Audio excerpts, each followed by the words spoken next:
Welcome, ladies and gentlemen, to Integrated Math 2. In today's episode, we will be discussing Chapter 12.1.1, which is the fundamental counting principle.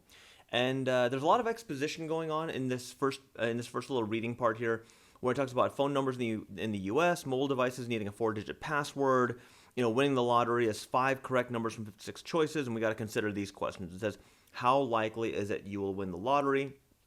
Are there enough phone numbers for the dramatic increase in cell phones, tablets, and e-readers for books, many of which use unseen phone numbers to download information? Are there enough phone numbers possible? It says, what is the probability of Jay randomly getting J on his license plate so he can avoid paying the extra amount for a personalized license plate? If Nick randomly chooses 4-digit password to unlock his phone, what's the probability of him choosing 2673? And so the fundamental counting principle returns us back to probability. And what it does is it puts us in a position to where we can do large amounts of probability without having to do a tree diagram. Because in this first example, you're going to see that the tree diagram is going to get a little out of hand. So we're going to figure out a new tool that's going to allow us to figure out at least this Nick problem here. And so you want to ask yourself these essential questions right here. What decisions are we making when we make a systematic list? How many decisions do we need to make? How many ways are there to make a decision? And how can we use patterns in a tree diagram to calculate the total number of branches? Well, let's take a look at 12-1 here. It says Nick's new phone is prompting him for a 4-digit passcode. On the screen it says choose any digit 1 through 7. It says after typing the first digit, the flashing prompt prompts him for the second. As he thinks about the second choice, he also wonders how many different passcodes are possible. So in part A, they're saying Nick is considering how to determine the number of possible passcodes, discuss the different ways he could do it with your team. Do you see any issues with any of your approaches? Explain. Well, in A, the only thing you guys can really do, because this is not an area model based problem, because we're dealing with more than two-way probability, this has to default to a tree model. Now, a few seconds ago, I mentioned that a tree model would be very problematic for a problem like this, and I think you'll see why pretty quickly. Because if he can choose any digit 1 through 7, there's going to be digit 1, so I'll just call it D1 right here, digit 2 for D2, D3 for digit 3, and D4 for digit 4. And so if I did a tree diagram, very literally, then what would happen is digit 1 would have 7 branches. So 1, 2, 3, 4, 5, 6, 7. Now remember, digit 2 is based off of digit 1, which means each of these 7 branches would get 7 more branches. So 1, 2, 3, 4, 5, 6, 7. 1, 2, 3, 4, 5, 6, 7. And you see how I'm already starting to interfere with the other branches, and I'm going to lose count really, really quickly. And so the issue that I'm running into here is there really just isn't enough physical space for me to do a tree diagram without losing count or making a mistake, or simply just not being able to demonstrate this in a clear way. So I think part A is leading us to see that a tree diagram, while effective most of the time, and while there isn't anything wrong with a tree diagram here in part A, it's going to become pretty cumbersome pretty quickly.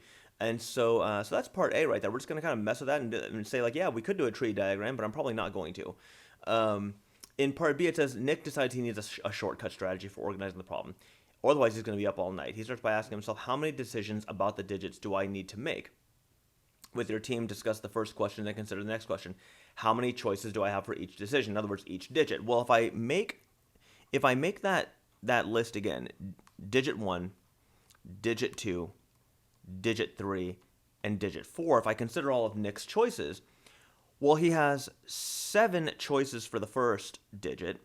And notice how the passcode, they never said you couldn't repeat numbers, which means I think 7 choices are also available for digit 2, 7 choices are available for digit 3, and 7 choices are available for digit 4. I mean, it's not uncommon for certain phones to have access codes that are repeat digits. Like, for example, someone could have the passcode 1111, and that could be a very valid passcode to unlock their phone. And so it doesn't say anything about you can't repeat digits. So I think 7 choices in all. And so now it says Audrey's at her house working on the same problem. She wants to create a tree diagram for herself. She asks how many branch points will each one have? How many branch points will be at each point? What are the answers to our questions? How are these questions related to the one that Nick is pondering? Well, in part C, Audrey is creating this tree diagram with 7 branches, each having 7 of their own branches. So I'm looking at 7 branches for Audrey, with each branch having 7 branches. So 7 times 7. And then each of those 7 branches for the third digit will have 7 more branches.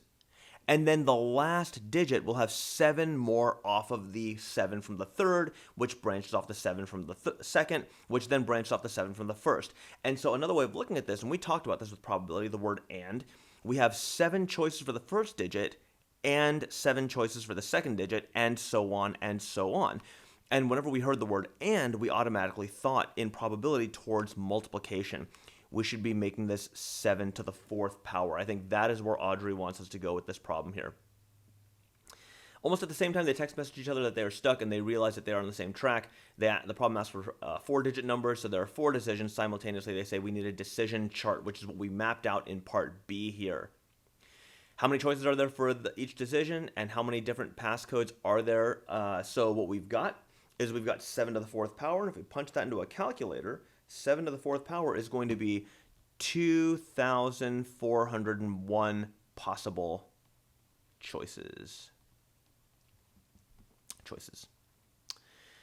And so now part D finally asks if Nick wants 2673, I believe is the number.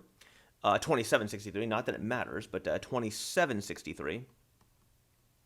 Well, what is the probability that a randomly selected 4-digit passcode will be this? Well, I would say that that is one option among the possible choices. So I would say that it is 1 over 2,401 probability that he would get that as his password. So that is the introduction to the decision tree. I'll be back with the next problem. Give me a second.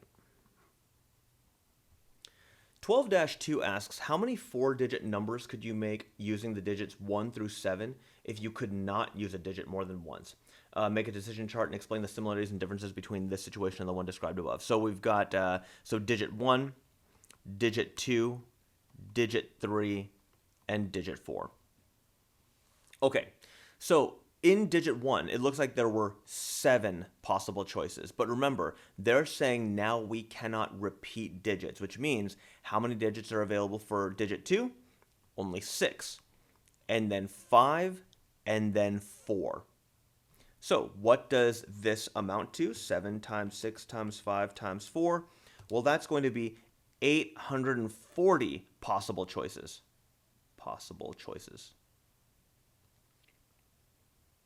And so the similarities and differences are that the decision chart remains the same. The difference is that the numbers get decreasingly smaller by 1 each time, because once you've used a digit, then you've kind of taken up that digit and it can't be used again. So that's 12-2. I'll be back with 12-3 after I make some space.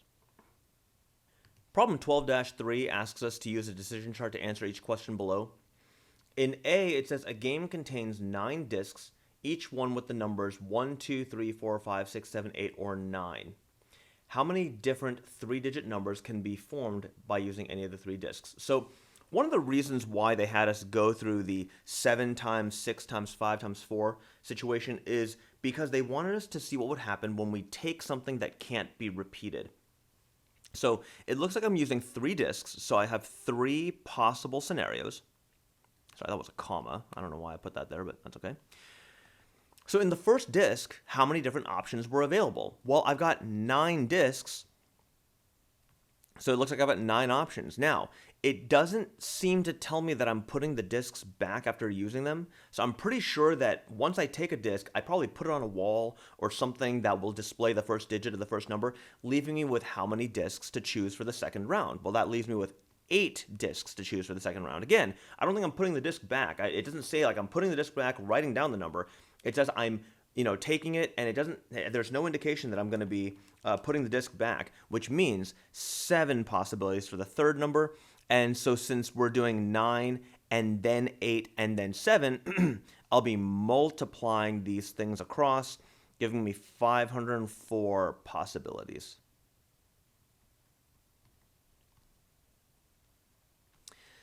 So part B says a new lotto game called Quick Spin has 3 wheels, each with the numbers 1 through 9 equally spaced around them. Each wheel is spun once, and the numbers the arrows point to are recorded in order how many different numbers are possible. Okay, so now it looks like there's 3 wheels, each with 1 through 9. So here's what I'm reading from that. There are 3 separate scenarios, and I believe the situation of 999 is possible because each wheel is independent of the other one. So it looks like there are 9 choices for the first, 9 choices for the second, and 9 choices for the third, or 9 cubed. 9 cubed ends up being 729 possibilities. And it says explain the differences and similarities between parts A and B. Well, that should be relatively obvious. Situation A, there were no repeats allowed. Had no repeats allowed. Situation B has repeats allowed. Both involve 3 scenarios. Or 3 wheels. 3 things happening.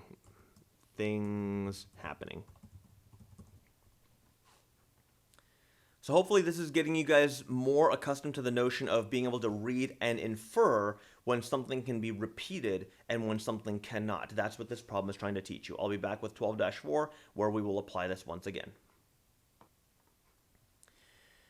Marcos is selecting classes for the next year. He plans to take English, physics, government, pre-calculus, Spanish, and journalism. His school has a 6-period day, so he will have one of these classes each period. How many different scenarios are possible and why?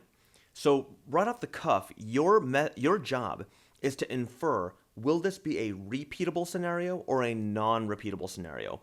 Well, I can't recall the last time someone was in English class twice or even 6 times per day, so I'm pretty sure this is going to be non-repeating. So this time, unlike the last one with the wheels and the lotto, we have 6 different scenarios here. So 1, 2, 3, 4, 5, 6 scenarios. And he has 6 classes. So let's say he has English first period. Actually, no, that's the next question, sorry. So out of all of his classes, if he was to do a random class, what would happen is he could have 6 possibilities in the first period. Since classes don't repeat throughout the day, he would have 5 classes, then 4, then 3, then 2, then 1. So if we do 6 times 5 times 4 times 3 times 2 times 1, what we end up getting is 720 different scenarios. So 720 different possibilities. And the reason why is because classes don't repeat. Classes don't repeat. So, each piece is reduced by 1 as we move right. Each decision is knocked down by 1. How many different schedules are possible if pre-calculus is first period? Okay, so this is where things get a little tough. We're going to do 1, 2, 3, 4, 5, 6. So the way I tend to do this is if pre-calculus is chosen first period, that means one of the classes is taken. And so from here, that leaves us with only 5 of the scenarios possible, then 4, then 3, then 2, then 1. So with 5 being the case, that means that it's 5 times 4 times 3 times 2 times 1. That's going to be 120 possibilities if pre-calc is already chosen for him. Now, the probability that he would get a first period pre-calculus schedule would be 120 over 720, right? The 120 possibilities over the 720, which would be 12 over 72. I believe they both divide into 6. So that would be 1/6. A 1/6 chance that he will have a schedule that will involve pre-calc being first period. D. What is the probability that Marcos will get first period pre-calc and second period physics? Okay, so this is similar to the pre-calc question, except one more class. So 1, 2, 3, 4, 5, 6. So that's going to be one class in the place of pre-calc, one class in the place for physics, so first and second period are being taken, then 4, 3, 2, 1. So that's going to be 4 times 3 times 2 times 1. So that's going to be 24 possibilities. So that gives us 24 over 720 possibilities. So that's going to be, looks like a 1 in 30 chance that he will receive a schedule with that being his first and second period. In a minute, I'm going to move on to 12-5, which is going to teach you how to do this stuff in your calculator and what button you should be looking for. Give me a second. In 12-5, it talks about your calculator has a function called n exclamation mark, so it looks like it's yelling the n at you. It says on graphing calculators, this function is in the math menu and the probability submenu. This is what's called a factorial button, okay? And basically this exclamation mark, n factorial, is read as n factorial. And it says calculate the value of 8 factorial, in other words, 8 factorial. Okay, then 7 factorial, then 6 factorial, then 5 factorial, then 4 factorial, then 3 factorial, then 2 factorial, and then 1 factorial. Okay, so from here, I'll do this real quick in the calculator. Give me a second, I'll be right back, and I'll just post all those answers. Give me a second. And here we go. I just posted them punched them into the calculator, and here we go. Here are all the values of each of the factorial pieces. And it says, which result is the same number as Marcos's possible schedules? Well, that's this guy, right? We had 720 possibilities, so 6 factorial. Okay. Now, what do you think 6 factorial means? Why does it give the correct solution to the ways to arrange Marcos's schedule? 6 factorial means 6 times 5 times 4 times 3 times 2 times 1. And the reason why this is applicable to Marcos's schedule is because if you look at the scenarios, 2, 3, 4, 5, 6, just on base probability alone, he had 6 possible classes for the first period, 5 for the next one, 4, and down the chain we went. And since we've already established a couple problems ago that things are being multiplied, because what's happening is off the 6 branches, then there's 5 branches, then there's 4 branches, then there's 3, then 2, then 1. These all get multiplied because they're all AND situations. And explain why does 4 factorial, being 24, why does that give us the ways to arrange math? Well, if you look at the word math, there are 4 letters, non-repeating, right? And so M-A-T-H, there are 4 possibilities, 3, then 2, then 1, which means there are 24 different ways to arrange math. And there you have it. That is fundamental counting principle for you guys. It is the introduction to the factorial idea, which is when we have a sequentially decreasing set of scenarios where things can't be repeated. And but be on the lookout, because sometimes things can be repeated, as we saw in the lotto scenario. But that's the introduction to the fundamental accounting principle. As always, leave questions or comments in the comments area, and I will see you all in the next episode.